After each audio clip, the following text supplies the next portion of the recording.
Alright, so today's video we're going to talk about the new bandsaw. So we just purchased a do-all to replace the old Powermatic. It's having all kinds of troubles. The auto speed control, well, the speed control adjuster doesn't work. The blade welder's never been functional. And the biggest problem is when we look at in here, the little rubber strip is delaminated, coming off, and I've glued it repeatedly and it just keeps popping off, top and bottom. Guides aren't so good, got all kinds of issues. So we decided the best course of action. The Powermatic's been around for probably 35 years. Best course of action, get us a brand new do-all.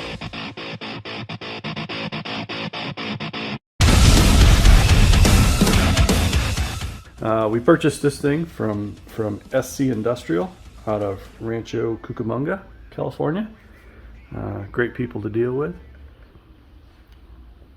And it's similar in its capacity and size, power requirements, etc. to the old Powermatic. We did not get very many options. Pretty much just as it comes. Pretty well equipped. Kind of like the idea that this guy's got this this kind of VFD driven speed control. And yeah, so we're gonna go ahead and unwrap and figure out how to pick this thing. Get it off the pallet, get the other one out of here, and I got an overhead gantry crane, so that'll make that a little easier. So yeah, let's unwrap this thing and get going.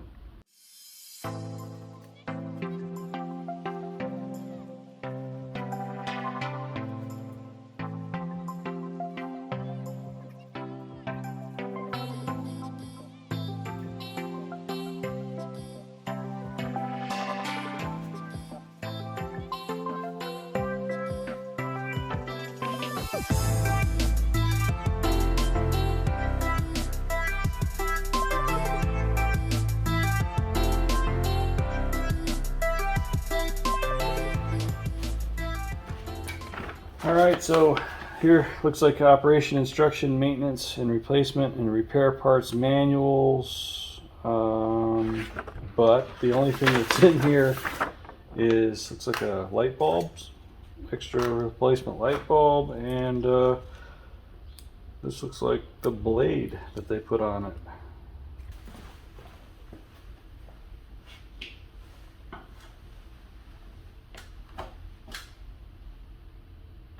Alright, so there's one thick steel welded, drilled and tapped threaded fitting right here. Looks like I put an eyelet in there and picked this thing from that. I'm guessing got a whole pile of eyelets over here.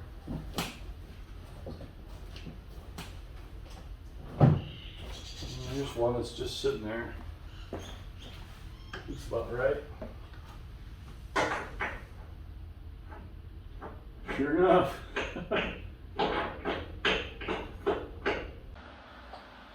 After a quick search online, I found the instruction manual, the owner's manual. Shows me the weight of the machine's about 1,250 pounds, and that tapped hole is actually for lifting. And yeah, we should be ready to go. I'm going to go ahead and print this thing out so I have it for the future. Looks like it's got four lag bolts screwing it down to the pallet. So we'll go ahead and pull. Well, that one's already out. Shipping. So we'll go ahead and pull those and get this guy lifted off.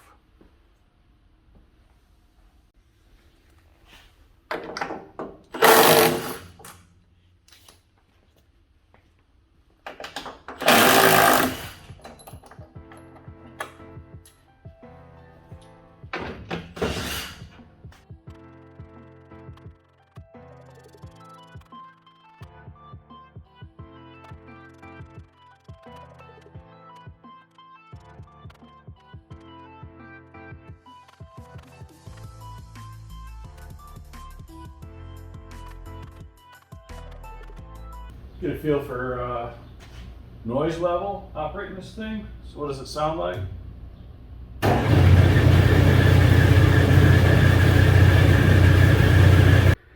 Okay, the next thing we have to do is isolate the power to this guy. So get the power shut off. I like using this guy right here. This Klein tool will tell you with a simple probe. You can stick this thing in outlets, but it'll tell you if you've got power present. So all I'm going to do is go up to this box. This conduit feeds the saw from the wall, and I'm just going to shove this probe in this box, and when it beeps, you got power present. So what we'll do, we'll locate the breaker, and I see over here that 2, 4, and 6 is saw, so it's 30 amp 3-phase. So we'll kill that and see if we got power present. I think that's good.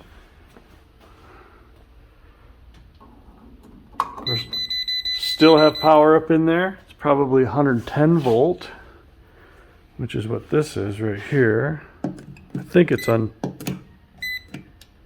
unhooked though. I think we had to disable the 110 up here. Our safety person told us that wasn't legit. But we definitely have turned off the...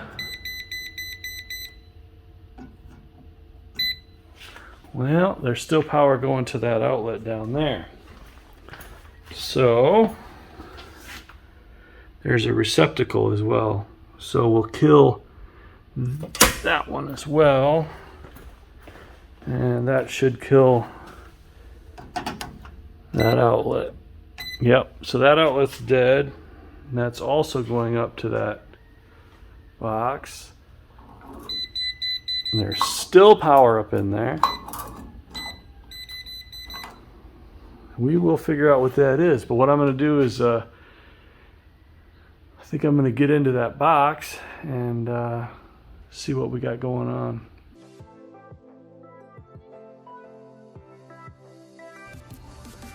So they just had the outlets shoved in the box to cover the holes, and it looks like this is low voltage, 120 volt, and the rest that passes straight through, that's my 3-phase.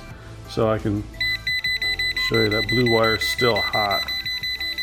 So we'll look to disconnect that from the circuit breaker and proceed. But everything else is dead in here. So these are all dead. That guy's hot. I did find the breaker, and that guy's now dead. Nothing's live inside here. It means we're dead all the way up to there. So the challenge is that this is also the same power that feeds the overhead crane.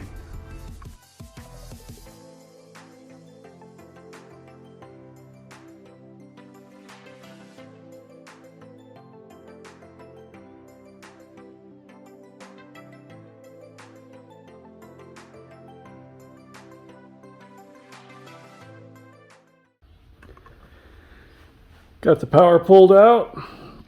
So this guy's completely separated from the building now. Had a 120 volt cord. I'm not sure what that did. Ran maybe the blade welder. Unplugged that. Got this all disconnected. I've exposed what's up inside this box here, and it's pretty clear what's going on with the 120 volt line that goes in, and that was just to supply power for a light. I went ahead and capped off every one of these just for safety, added safety, and we'll just kind of hide that in there while we do the work. So now the 120 volts got some wire nuts on the end of it. It's pretty safe. I can go ahead and turn that back on so I can run the overhead crane. Got up and looked on top of this guy. It's got some holes, but they're very thin. I don't know what that was all about, the material's very thin, and they're only like 5/16. So the structure of this thing is all welded. The cover is not very durable, but this is all one piece, all welded together, and this is fairly heavy out here. So I think what I'm going to do is just try with this strap, just to pick it from right here and see what it does. All right, I got the machine strapped up. I got it tightened up. I used a little ratcheting strap down here and seemed to get the balance pretty good. It's got a little bit more weight out here on this side, so moved it more over there instead of kind of central. It also has a little more weight on this end, so that's why I kind of used this little strap. It's not carrying much weight, a couple 100 pounds. And yeah, so I gave it a little pick and it seems to be fairly level. So we'll go ahead and pick it up and stick it on the pallet.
Alright, here it sits.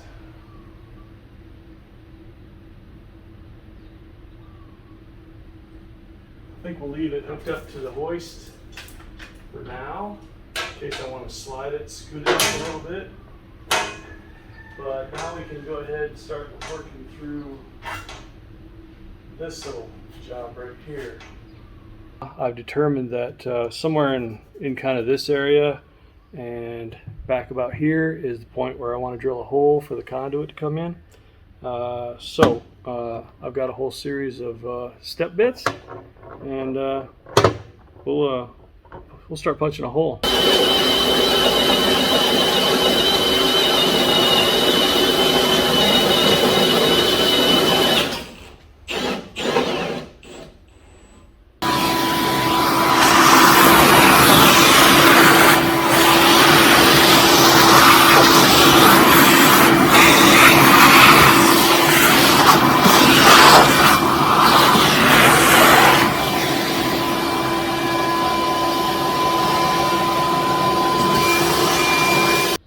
I went ahead and killed the breaker for the crane again, but we'll go ahead and test it with our little tool.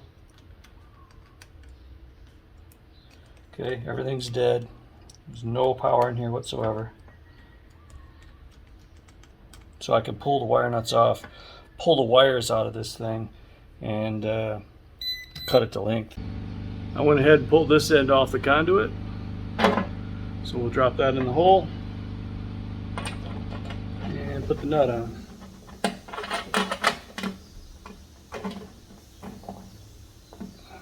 Tighten it up later. That's where we're shooting for. So now we'll just kind of eyeball this guy parallel to the floor and get us an approximate measurement. Okay, I got that cut off. Here's our chunk that we cut off. I used this guy, a little overkill. That'll go through probably Schedule 80 black pipe. But the problem now is there's a huge burr there, and we don't want any sharp edges digging into the wire. So I went ahead and got a little 45 chamfer tool. Okay, so now we'll place this up against the box, and we are just about perfect. And that all drops in place.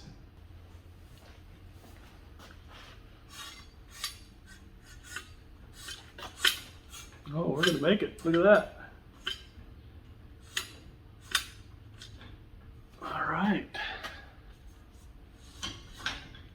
Excellent. Makes it a little bit easier instead of getting the fish tape out. Now we'll just feed this up into the fitting we just installed and finish wire. Okay, we got the box all buttoned up. I know that hole in the side is not legit, so there's a hole right up there. We'll go ahead and get a cover for that though. Got it run into the top of the machine. Everything's tightened up, the wires come through. And now we'll go ahead and separate out the 120 volt and the 208 volt three-phase, and that's easily determined by just the gauge of the wire. You can see the difference right there. So we've got black, white, red, and green. Those are going to be the 208 three-phase. The green obviously goes on the ground bar. The black, white, and the red are going to go into the top of the disconnect switch. And because this guy has a VFD, the orientation of these guys is not that important. Now, if you were spinning a motor without a VFD and it runs backwards, you can just flip in a three-phase setup. You could just flip any two, just switch places, and the motor will reverse in direction.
All right, we got it all hooked up.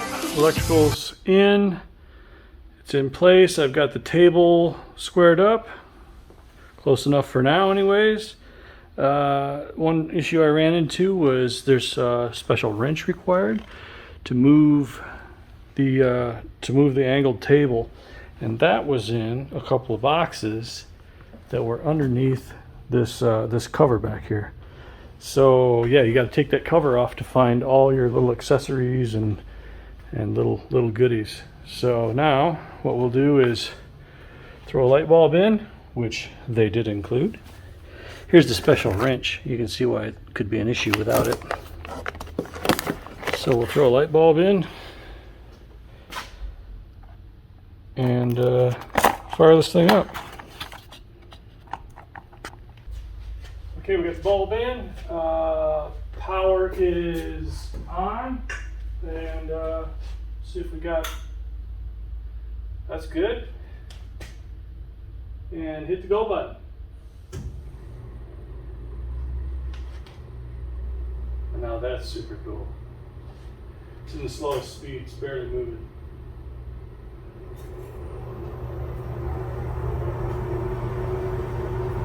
So it's in low gear, I did check that. So this is 170 feet per minute. Wow, this thing's quiet.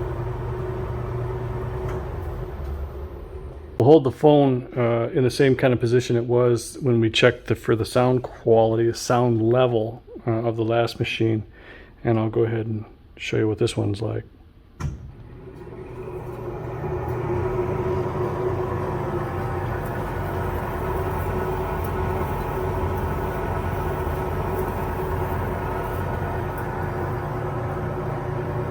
It's amazing. It's amazing the difference. So that's what it takes to install one of these guys, from an old bandsaw to a new bandsaw in about 2.5 hours. The electrical work, granted now this was already wired for 208 3-phase, which is what we had before. So it was just shortening up the conduit and rewiring this thing. Be really careful when you're doing electrical work. Even though I'm a machinist now and a designer, I used to be a journeyman electrician, so not uncomfortable doing this work. This completes this installation. We're going to go ahead and put rubber feet on this, rubber isolation feet, and level it. But this is it for now. And if you're in the market for a dual, probably the best saw on the market, give Dan Hernandez a call over at SC Industrial in California.